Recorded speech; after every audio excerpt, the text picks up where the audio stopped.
जो भारतीय नागरिक सुरक्षा संहिता है, जिसने कोड ऑफ क्रिमिनल प्रोसीजर को रिप्लेस किया है, उसने बहुत सारे की फीचर्स ऐड किए हैं, इंट्रोड्यूस किए हैं, ताकि जो हमारा जो क्रिमिनल जस्टिस सिस्टम है वो एक स्ट्रीमलाइन हो जाए।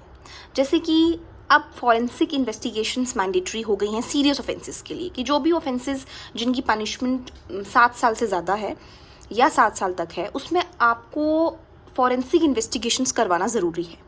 टेक्नोलॉजी बहुत ज़्यादा बढ़ गई है, टेक्नोलॉजी का यूज़ बहुत ज़्यादा बढ़ गया है, that there should be the use of technology in investigations and trials, and there is a provision which is added for conducting trials in absent of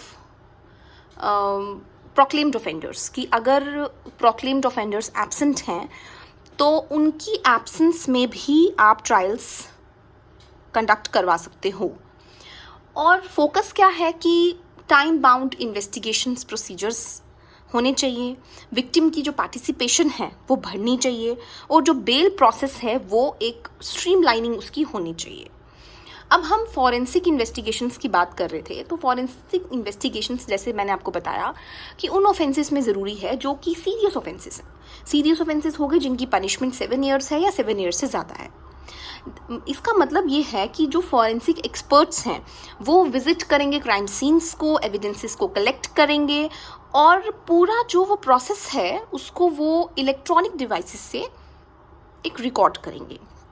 इससे क्या होगा कि जो क्वालिटी है इन्वेस्टिगेशंस की वो एक हम कह सकते हैं कि एनहांस हो जाएगी, एक्यूरेसी ऑफ इन्वेस्टिगेशंस जो है वो हो जाएगी।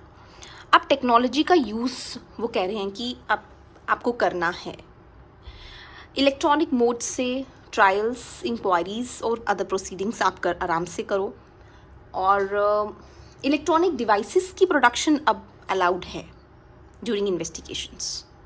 वीडियो कॉन्फ्रेंसिंग, इलेक्ट्रॉनिक सामन्स, ये सब नई चीज़ें ऐड हुई हैं।